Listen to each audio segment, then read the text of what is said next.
안녕하세요. 저는 일산에 사는 40대 초반의 여자입니다. 평소 이 채널에 올라오는 사연들을 즐겨 보곤 했는데 제가 겪은 일 또한 만만치 않게 막장인 것 같아 용기 내어 사연을 보내게 되었습니다. 운 좋게 유복한 집안에서 태어나 평탄한 삶을 살 줄 알았는데 이런 비극을 겪을 줄은 전혀 몰랐어요. 제게 비극을 선사한 사람이 누구냐고요? 그건 다름 아닌 남편과 시누이랍니다. 어찌된 일인지 지금부터 한번 말해볼게요. 어릴 적 저희 아빠는 자동차 정비 일을 하셨어요.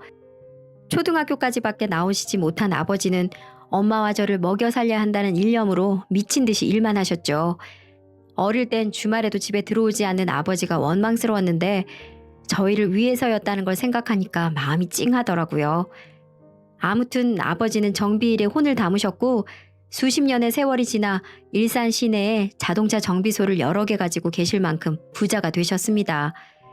그 덕분에 저 역시 유복한 집안에서 안전하게 자랐고요. 남편과 만난 것도 자동차 정비소에서였어요. 아버지가 운영하는 자동차 정비소 지점 하나에 괜찮은 사람이 들어왔다는 말을 줄곧 듣곤 했는데 호기심이 생겼던 저는 그 지점에 종종 들러 남편과 자연스럽게 친해지게 되었죠. 제가 사장의 딸이라는 점 때문이긴 하겠지만 초면임에도 서글서글한 웃음을 지으며 다가와 친근하게 말을 걸어주었거든요. 그 모습에 저 역시 호감을 느꼈어요. 평소 낯을 가리는 성격인지라 사교적이고 적극적인 사람을 보면 호감을 느끼곤 했거든요. 남편이 딱 그런 사람이었고 저는 그런 남편을 내심 좋아했답니다. 가장 좋았던 건 남편에게서 속물적인 면이 보이지 않았다는 점이었어요. 보통은 어느 지점을 가도 제가 사장 딸이라는 점 때문에 극진한 대접을 받곤 했는데 저는 그게 굉장히 불편했어요. 물론 공주 대접을 해주는 건 고마웠지만 그건 결국 제가 아니라 아버지에게 잘 보이기 위함이었잖아요. 하지만 남편은 아니었습니다. 아버지가 아니라 저에 대한 질문을 했거든요. 제 관심사나 취향, 취미, 꿈, 목표 등에 대해 물어봤어요. 그런 사람에게 관심이 가지 않을 리가 없었어요. 심지어 이런 사람이라면 결혼을 해도 잘 살 수 있지 않을까 하는 생각마저 들었습니다. 비록 사장 딸과 말단 직원이라는 보이지 않는 신분 차이 때문에 조금 꺼려지긴 했지만 저는 그보다 강한 건 사랑의 힘이라고 생각해서 남편에게 접근했어요. 그리고 남편에게 접근해 선물을 주며 제 마음을 표현했답니다. 남편 역시 저를 좋아하고 있었는지 제 마음을 거부하진 않더라고요. 여기에서 또 좋은 게 제가 선물을 하면 반드시 보답한다는 점이었어요. 비록 평범한 직장인인지라 비싼 선물을 해주진 못했지만 제가 좋아하는 꽃다발을 안겨주거나 정성이 가득 담긴 편지를 건네주는 등의 노력을 보여주었죠. 백화점에서 파는 한정판 명품보다 편지가 더 좋았던 저는 남편에게 푹 빠져들었답니다. 그렇게 교제 후 1년, 저는 남편을 데리고 본가로 인사를 갔어요. 맨 처음 저희 집에 갔을 때 으리으리한 집을 보고 눈이 휘둥그레지던 남편의 얼굴이 아직도 생생하게 기억이 나네요. 아무튼 저희 커플은 부모님 앞에 앉아 계획을 말씀드렸습니다.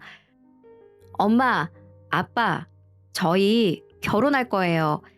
사계절 동안 이 사람이랑 지내봤고 결혼하면 잘 살 수 있겠다는 확신이 들었어요. 그러니까 허락해 주세요. 제가 먼저 입을 열자 옆에 있던 남편 역시 저를 행복하게 해주겠다며 포부를 말했답니다. 부모님은 허허 웃으시며 허락해 주셨고요. 애초에 남편에 대해 말해준 게 아버지였기에 저희의 사이를 반대할 이유가 전혀 없었죠. 당시 제 나이가 30대 중반이라 부모님은 아이를 생각해서라도 하루빨리 식을 올리시길 바라셨고요. 저 역시 그러고 싶은 마음이었어요. 다만 문제가 한 가지 있었습니다. 남편의 주머니 사정이 넉넉지 않다는 점이었죠. 남편은 어릴 적부터 사회생활을 해서 돈을 차곡차곡 모아왔지만 집안 형편이 넉넉하지 못해 저축해온 모든 돈을 집에 보태야 했거든요. 그 바람에 저희의 신혼을 반지하 원룸에서 시작해야 할 처지였죠. 그 사연을 들은 아버지는 이렇게 말씀하시더군요. 박서방, 걱정하지 말게. 내가 하나뿐인 딸아이를 시집 보내는데 빈손으로 보내겠는가? 어차피 내가 박서방 인품 하나 보고 보내는 거니까 다른 문제는 신경 쓰지도 말게. 아버지는 그렇게 말씀하시더니 신혼집으로 봐둔 게 있으시다며 5억짜리 집을 저희에게 해주시겠다고 하셨어요. 남편은 부담이 된다며 거절했지만 딸을 위한 거라는 아버지의 말에 결국 받을 수밖에 없었지요. 게다가 아버지는 남자가 바로 서야 아내한테도 잘해주는 법이라며 아파트를 남편의 명의로 해주셨어요. 남편은 거의 눈물을 흘릴 정도로 고마워했고요. 저 역시 명의에 대해서는 딱히 걱정하지 않았습니다. 그만큼 남편을 믿고 사랑했으니까요. 아무튼 그렇게 결혼이 착착 진행되었어요. 아시는 분은 아시겠지만 결혼 과정이라는 게 여기저기 돈 들어갈 때가 많은데 저희 부부는 그런 걱정이 없었습니다. 전부 아버지께서 처리해 주셨으니까요. 심지어 아버지는 이번에 새로 열 자동차 정비소 지점 하나를 남편에게 주었어요. 그 지점을 잘 꾸려서 저와 본인 집에 잘하라는 거였죠. 그렇게 아버지가 해주신 5억짜리 아파트에서 시작한 결혼 생활은 정말 행복했어요. 금전적인 걱정할 필요도 없이 서로 사랑만 하면 되었거든요. 하지만 저희에게는 딱 한 가지 문제가 있었습니다. 그건 다름 아닌 남편의 여동생 신우이였죠. 신우이는 고등학교를 졸업한 뒤로는 탱자탱자 노는 한량이었는데 저와 결혼한 후 수입이 불어난 남편의 지원이 더욱 빵빵해지니까 더욱 본격적으로 놀기 시작하더군요. 웬만한 철부지라도 30줄이 넘으면 정신 차리고 사는 법인데 신우이는 30대 초반이 되었는데도 매일매일 술 마시고 나이트클럽에 다니며 인생을 낭비하기 바빴습니다. 그러다가 돈이 떨어지면 남편에게 연락해 용돈 타내기 바빴고요.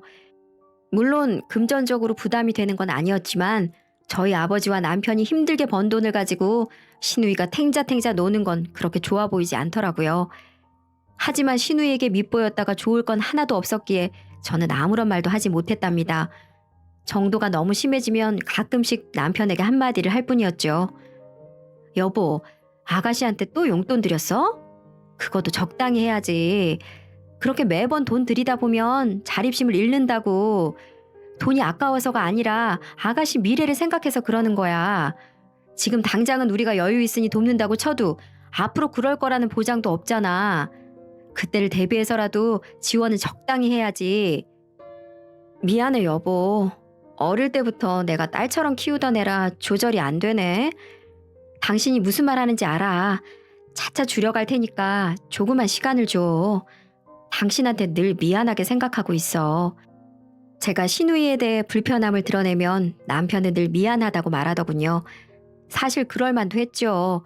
자기 월급으로 해결하는 것도 아니고 결국 그 돈은 저희 아버지한테서 나오는 돈이니까요. 그 돈으로 자기 집안과 신우이를 돕는데 미안하지 않을 리가 있을까요? 하지만 미안하다는 건 그때뿐, 달라지는 건 없었습니다.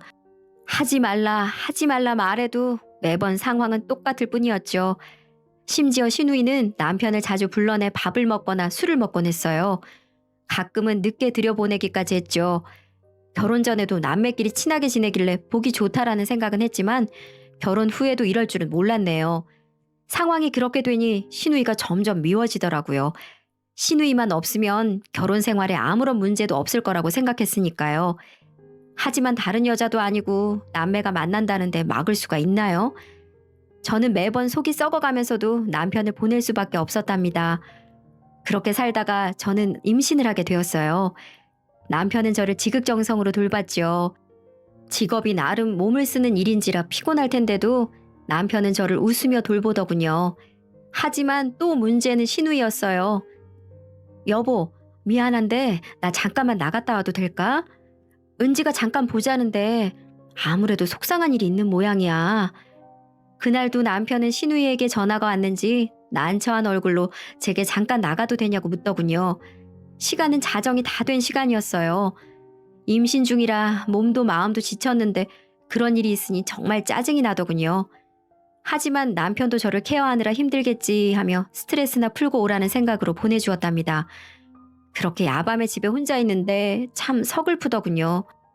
호프집에서 결제한 문자가 제 핸드폰으로 날아올 때는 정말 비참한 기분까지 느꼈고요. 무거운 몸을 침대에 누인 채 이번 달 남편이 쓴 금액을 생각해보니까 신우이에게 쓴 것만 150만 원이 넘어가더군요. 물론 저희 아버지와 저의 재력을 생각하면 큰 돈도 아니었어요. 하지만 일반적인 기준을 고려해보면 절대로 상식적인 금액은 아니었죠. 차라리 다른 남자들을 만나 사회생활 하는데 썼다면 고민을 하지도 않았을 겁니다. 투자금이라고 생각했을 테니까요. 하지만 신우이에게 쓰는 돈은 아니었어요. 그저 밑 빠진 독에 물 붓기나 다름없었죠. 그래서 제 고민은 점점 커져만 갔습니다. 문제는 그걸로 끝이 아니었어요. 결혼 당시 아버지께서 혼수로 해주신 외제차가 있었는데 남편은 시누이와 만날 때마다 그 차를 쓰더라고요. 제가 앉아야 할 조수석에 시누이가 앉는다는 상상을 하면 정말이지 괴로웠어요. 실제로 제가 차에 타면 시누이의 것으로 추정되는 머리카락들이 발견되곤 했으니까요. 그럴수록 제 스트레스는 점점 더 커져만 갔고요. 하지만 전 남편에게 뭐라고 할 수가 없었어요. 남편을 많이 사랑했거든요. 남편에게 시누이에 관해 뭐라고 했다가는 저희의 금술이 깨질까봐 두려웠던 거죠. 그래서 저는 어떻게든 합리화를 했답니다. 아, 그래, 다른 사람도 아니고 시누이랑 만나는데 뭐 어때? 다른 사람들은 임신한 아내 몰래 업소도 다니고 바람도 피고 한다는데 이 정도면 양반이지. 그냥 좋게 생각하자. 저는 이렇게 생각하면서 남편과 시누이의 관계에 대해 나쁘게만 생각하지 말자고 생각했어요. 그러던 어느 주말이었죠. 그날은 날씨가 참 화창한 날이어서 저는 남편에게 제의했답니다. 여보, 날씨도 좋은데 우리 꽃구경 갈까? 호수공원 근처에 자주 가던 돈가스 집도 가고. 무거운 몸 때문에 집에만 있던 게 답답했던 저는 남편에게 호수공원에 꽃구경을 가자고 했어요. 하지만 남편은 난처한 얼굴로 말하더군요. 아, 이거 어쩌지? 은지랑 선약이 있는데 꽃구경은 다음 주에 가면 안 될까? 은지가 좀 우울하다고 해서. 또 그놈의 시누이였습니다. 그쯤 되니까 정말 화가 나더군요. 아이 때문에 참아왔지만 이젠 좀 말해야 할 것 같았어요. 또 아가씨야? 당신 언제까지 아가씨한테 붙잡혀서 살 거야? 당신은 이제 아가씨 오빠가 아니라 내 남편이야. 언제까지 아가씨한테 끌려다니면서 살 건데. 미안해 여보. 근데 우울하다는 걸 어떡하냐고. 최근에는 불면증 약까지 먹는다는데 어떻게 오빠가 돼서 그걸 그냥 놔둬. 당신은 당신 동생 괴로운 건 보이고 와이프 괴로운 건 안 보여? 나도 힘들어. 나도 잠도 못 잔다고. 평소 때도 아니고 자기 와이프가 임신했다는데 어쩜 그래? 최소한 주말엔 나한테 시간을 할애해야 하는 거 아니야? 어쩜 그렇게 무심하냐고. 그럴 거면 내가 아니라 아가씨랑 살아. 저는 남편에게 소리를 지르고 안방으로 들어와 버렸어요. 남편은 제게 다가와 미안하다며 사과하더군요. 그렇다고 외출을 하지 않는 것도 아니었어요. 남편은 무슨 선이라도 보는 것처럼 말끔하게 차려입더니 저를 놔두고 나가더군요. 미안하다는 말은 결국 면피를 하기 위한 말일 뿐이었어요. 솔직히 고백하자면 그날 참 많이 울었답니다. 저와 뱃속의 아이의 처지가 참 불쌍했거든요. 그러던 어느 날이었어요. 남편이 출근한 뒤 마트에 갈 일이 있어서 차를 몰았다가 접촉사고가 났어요. 상대 측 운전자의 명백한 잘못이었죠. 상대 운전자는 바쁜 일이 있어서 먼저 가지만 보험 처리는 확실하게 해주겠다고 말하면서 연락처를 남기고 사라졌어요. 집에 돌아온 저는 보험사에 제출할 영상을 찾기 위해 블랙박스를 뒤졌습니다. 그리고 저는 엄청난 충격에 빠지고 말았어요. 사고 장면을 찾던 도중 차 안에서 남편과 시누이가 하는 대화를 들어버렸거든요. 오빠, 새언니가 또 뭐라고 했어? 아유, 지겨워 죽겠다 아주. 임신 한번 했다고 얼마나 유세를 부리는지 아주 나라님이 따로 없어. 아휴, 내가 오빠 결혼할 때부터 그럴 줄 알았다. 부잣집에 장가 갈 때부터 공주님 모시고 살 줄 알았다고. 어쩌겠냐. 그 집구석 돈 보고 들어갔으면 머슴짓이라도 해야지. 그래도 그 덕분에 이렇게 외제차도 타고 좋은 데 가서 식사도 하잖아. 그럼 된 거지. 하긴 그래 오빠. 오늘은 호텔도 좋은 데 가자. 현금으로 계산하면 새언니도 모를 거 아니야. 블랙박스에 녹음된 음성은 제 심장을 철렁하게 했답니다. 남편과 시누이가 보통 사이가 아니라는 게 명백하게 드러났거든요. 저는 제 오해일까 싶어서 이전의 영상들도 돌려보았답니다. 하지만 오해가 아니라는 게 더욱 명확하게 드러날 뿐이었어요. 남편과 시누이가 사랑을 속삭이는 말들과 적나라하게 고스란히 녹음되어 있을 뿐이었거든요. 손발이 벌벌 떨리고 식은땀이 줄줄 흐르더군요. 남편과 시누이가 부적절한 관계를 갖고 있다는 건 상상조차 해보지 못했었거든요. 그동안 다른 여자 만나는 것도 아니고 여동생을 만나는 건데 뭐가 문제냐 하고 생각했던 제가 정말 바보처럼 느껴졌어요. 남편은 시누이를 여자로 생각하고 있었으니까요. 남편에게 엄청난 배신감이 느껴지더군요. 저와 저희 아버지가 얼마나 많은 도움을 줬는데 그걸 전부 배신하고 신우이와 저렇게 만나 히히덕거릴 수 있었는지 믿기지도 않았고요. 저는 당장이라도 블랙박스 증거를 남편과 신우이 앞에 들이대고 모든 걸 끝내고 싶었습니다. 하지만 고작 이 정도 증거로 이들을 지옥으로 보낼 수 있을 거란 생각이 들지 않더군요. 그래서 저는 흥신소에 의뢰해 사람 하나를 고용했어요. 그리고 남편의 뒤를 조용히 밟게 했죠. 그로부터 2주일 뒤 흥신소 직원은 제게 수십 장의 사진을 건넸습니다. 그곳에는 남편과 신우이의 만행이 가득 담겨 있더군요. 두 사람이 팔짱을 끼고 백화점을 걷는 모습, 공원에서 진하게 입 맞추는 모습, 마치 연인처럼 찰싹 달라붙어 호텔로 들어가는 모습까지. 이건 절대 남매가 보일 행동들이 아니었어요. 이렇게 완벽한 증거를 확보한 저는 신우이에게 연락해 만나자고 했답니다. 커피숍에서 신우이를 만나자마자 저는 사진을 던지듯 보여줬어요. 저는 그렇게 하면 신우이가 넙죽 엎드려 용서를 빌 거라고 생각했거든요. 하지만 그렇지가 않더군요. 신우이는 오히려 사진들을 제게 내던지며 뻔뻔스럽게 말했습니다. 이게 뭐 어쨌는데요? 뭐라고요? 아가씨, 지금 장난해요? 지금 이 사진 속에 있는 의미가 뭔지 모르세요? 알고 있어요. 그런데 그게 뭐 어쨌는데요? 제가 오빠랑 그런 사이인 게 세연이랑 무슨 상관인데요? 신우이는 정말 철면피였어요. 모든 사실을 들켰음에도 오히려 뭐가 문제냐는 듯이 나왔으니까요. 심지어 신우이는 제게 협박까지 하더라고요. 그래서 이혼이라도 하시게요? 세연이 출산도 얼마 안 남은 걸로 아는데 태어나지도 않은 애를 편모 가정에서 키우시게요? 그거 정말 감당할 수 있겠어요? 신우이의 말에 저는 마음이 조금 약해졌어요. 만약 아이가 없는 상황이라면 뒤도 안 돌아보고 이혼했겠지만 아빠 없이 자랄 아이를 생각하니까 마음이 좀 약해졌거든요. 신우이는 약해진 제 마음을 파악했는지 계속해서 틈을 파고들었어요. 새언니, 물지도 못할 거면 짖지도 말아야 하는 거 아닌가요? 저희 뒤까지 밟아서 사진까지 찍었으면 무슨 짓이라도 하셨어야죠. 고작 이렇게 나올 거면 뭐하러 저를 부르셨어요? 아우, 시간 아깝게. 독하게 굴지도 못할 거면 그냥 얌전히 사세요. 괜히 까불지 마시고. 신우이는 그렇게 말하더니 사라지더군요. 저는 엄청난 자괴감을 느꼈어요. 천하의 쓰레기인 신우이에게 찍소리도 못했으니까요. 그날 이후 신우이에게 소식을 들은 듯한 남편의 노골적인 하대가 시작되더군요.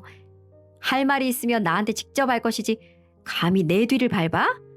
정의로운 척은 혼자 다 해놓고 뒤에서는 온갖 구린 짓을 다 하고 있었어. 당신이 그딴 식으로 생각하는데 태교가 제대로 되기나 하겠어? 신우이와 바람을 핀 남편은 자신의 잘못을 뉘우치지도 않은 채 오히려 제가 더러운 여자라며 손가락질을 하더라고요. 그리고 이제는 미안한 기색도 없이 신우이를 만나러 가더군요. 스스로가 정말 바보처럼 느껴졌어요. 더러운 짓을 목도하고도 아무 행동도 취할 수가 없었거든요. 하지만 그 모든 추악한 짓거리에 종지부를 찍을 날이 찾아왔답니다. 어느 날 저희 친정 부모님이 저희 집에 찾아오셨어요. 사위가 불편할까 싶어 자주 찾지도 않으시는 분인지라 거의 1년 만에 저희 집에 오시는 거였어요. 아버지가 사장이라 그런지 남편은 제게 모질게 굴던 얼굴을 싹 씻고 굽신거리더군요. 정말 가증스러웠지만 부모님께 사실을 드러낼 수도 없어서 저는 잠자코 있었습니다. 그렇게 저희 부모님과 집에서 식사도 하고 도란도란 얘기도 했어요. 그렇게 집에 가실 때쯤 되자 아버지께서 말씀하시더군요. 박서방, 우리 딸 사랑해줘서 참 고맙네. 솔직히 말하자면 내가 집안 차이 때문에 조금 걱정하긴 했어. 그런데 이렇게 보란듯이 잘 살아주니까 아비로서 참 고맙네. 앞으로도 잘 부탁해. 아버지는 그렇게 말씀하시며 현금 다발을 꺼내 제 지갑에 넣어주시더군요. 그런데 문득 아버지의 손이 멈추시는 거예요. 지갑 안에서 뭔가를 발견하신 듯 했어요. 그때까지만 해도 저 역시 뭔지를 알지 못했죠. 하지만 아버지가 지갑에서 수십 장의 사진들을 꺼낸 순간 무슨 일이 벌어졌는지 깨닫게 되었답니다. 그 사진들은 바로 남편과 신우이가 바람을 피우는 내용들이었거든요. 저 역시 가슴에 묻기로 한지라 사진들을 그 안에 넣어둔지도 몰랐어요. 그런데 그걸 아버지께서 발견하신 거죠. 아니 수아야, 이게 뭐냐? 이거 박서방이랑 사돈 아가씨 아니냐? 그런데 왜 이러고 있는 거야? 박서방, 이게 대체 뭔가? 저희 부모님은 남편과 시누이가 팔짱을 끼고 입을 맞추고 호텔로 들어가는 사진들을 보셨어요. 남편은 얼굴이 사색이 되어 벌벌 떨고 있었고요. 팔짱까지라면 어떻게든 변명을 하겠는데 입을 맞추고 호텔로 들어가는 건 절대 남매 사이에서 할 행동이 아니잖아요. 자, 장인어른, 제가 다 설명드리겠습니다. 그게 남편이 창백해진 얼굴로 아버지께 뭐라고 말하려고 했어요. 하지만 그 말을 마치기도 전에 아버지 주먹이 먼저 날아가더군요. 모든 사태를 파악한 아버지를 막을 수는 없었습니다. 평소에 불같은 성정으로 유명하셨던 아버지는 남편의 만행을 깨닫자마자 폭발해서 남편을 마구잡이로 짓밟기 시작하셨거든요. 조금 전까지만 해도 사위 잘 얻었다며 칭찬하시던 분이 사위를 두들겨 패게 된 거죠.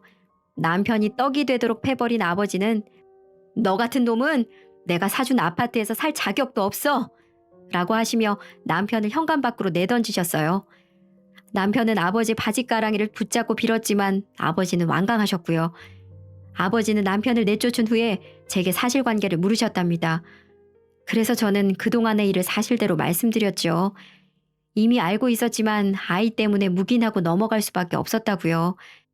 그러자 아버지는 제게 그동안 혼자 소갈이 하느라고 얼마나 고생이 많았냐며 앞으로는 본인이 다 해결해 주시겠다고 걱정하지 말라고 하시더군요. 그리고 편모 가정에서 살아가게 될 아이에 대해서도 걱정하지 말라며 말씀을 덧붙이시더군요. 수아야, 물론 편모 가정에서 자라는 건 좋은 일은 아니야. 힘든 일도 아주 많겠지. 하지만 저런 파렴치한 밑에서 자라는 건 아이에게 더 못할 짓이야. 그러니까 저딴 놈이랑은 당장 갈라서라. 그게 너와 아이를 위한 일이야. 아버지는 그렇게 말씀하시며 저를 안심시키셨어요. 그런 이야기를 들으니까 제가 얼마나 바보처럼 생각했는지 깨닫게 되더군요. 지금 몇 년 정도는 참으며 산다고 쳐도 평생을 저 쓰레기 남편과 살 수 없다는 걸 깨달았거든요. 아무튼 아버지는 당장 시댁에 전화하셔서 모든 사실을 알렸어요. 그러자 시누이를 포함한 시댁 식구들이 모두 저희 집으로 달려오더군요. 아이고, 사돈어른, 정말 죄송합니다. 제가 자식들을 잘못 키우는 바람에 이런 사태를 낳고 말았네요. 말려야지 하는데 그게 마음처럼 안 되더라고요. 근데 이게 이렇게까지 정말 죄송합니다. 제가 둘은 어떻게든 떨어뜨려 놓을 테니까 제발 이혼만은 참아주세요. 시어머니는 무릎을 꿇은 채 저희 가족에게 용서를 빌었어요. 시누이 역시 고개를 푹 숙인 채 무릎을 꿇고 있었고요. 하지만 제 화는 가라앉지 않았답니다. 부모란 사람이 자식들의 부적절한 관계를 이미 알고 있었음에도 저렇게 묵인하고 있었던 게 되니까요. 그리고 뒤늦게 한 사실이지만 남편과 시누이는 친남매가 아니더라고요. 그 시누이는 시아버님과 가장 친했던 친구분 내외가 시누이가 4살 때 교통사고로 죽게 되면서 오갈 데 없는 시누이를 아버님이 데리고 와서 양녀로 들여왔던 거였어요. 아버님이 그 친구분에게 빚진 게 많았는데 그걸 갚고자 키우게 됐다고 하더군요. 정말 어이가 없었어요. 남매는 맞긴 하지만 피 한 방울도 섞이지 않은 사람들이 저를 속이고 그런 짓을 했다는 게 정말 분노가 느껴졌답니다. 아버지는 제게 어떻게 할 건지에 대해 물으셨어요. 저는 일말의 고민도 없이 고개를 저었어요. 됐으니까 당신네 자식들 데리고 썩 꺼지세요. 안 그래도 기생충 같은 당신네 집안 사람들 꼴보기도 싫었는데 오히려 잘 됐습니다. 그리고 기대하세요. 내 딸 건드린 대가는 톡톡히 치르게 해드리겠습니다. 아버지는 그렇게 말씀하시더니 시댁 식구들을 모두 내쫓으셨어요. 그날 이후부터 아버지의 복수가 시작되었고요. 아버지는 일단 시댁에 들어가던 모든 경제적 지원을 끊으셨어요. 그리고 자신의 재력을 바탕으로 거액의 돈을 들여 변호사 여럿을 고용해 위자료 소송을 벌였답니다. 그렇게 몇 달 이후 바람을 피운 남편과 이혼에 중대한 영향을 끼친 시누이는 저에게 준 여러 피해들을 고려해 거액의 위자료를 보상해야 한다는 판결을 받게 되었고요. 새언니, 정말 미안해요. 내가 정말 죽을 죄를 지었어요. 그때 커피숍에서 했던 말들은 미쳐서 했던 말이에요. 그러니까 제발 감액이라도 부탁해요. 우리 집 형편 뻔히 알잖아요. 제발 부탁이에요, 새언니. 시누이는 제게 파리처럼 싹싹 빌며 소송 취하는 바라지도 않을 테니까 위자료를 조금만 깎아달라고 하더군요. 하지만 저는 대화를 차단해 버렸습니다. 그렇게 몇 달이 지나 저는 남편과 완전히 이혼했고 위자료를 한 푼도 남김없이 받았어요. 더러운 기생충 집안과의 인연이 마무리된 거죠. 제 긴 사연은 여기까지입니다. 이제는 몇 년 전의 일이 되었지만 워낙 괴로워서 그런지 마치 며칠 전의 일처럼 생생하네요. 저는 요즘 부모님과 행복하게 살고 있어요. 제가 한 번의 아픔을 겪어서 그런지 아버지께서도 저 시집가지 말고 평생 자신과 살자고 하십니다. 저 역시 남자 같은 거 생각하지도 않고 지내고 있고요. 괜히 남자 만났다가 상처받느니 제 아이와 함께 돈이나 펑펑 쓰면서 사는 게 낫다는 생각이 들었거든요. 아무튼 지금까지 제 개인적인 얘기 잘 들어주셔서 감사합니다. 여러분 행복하세요.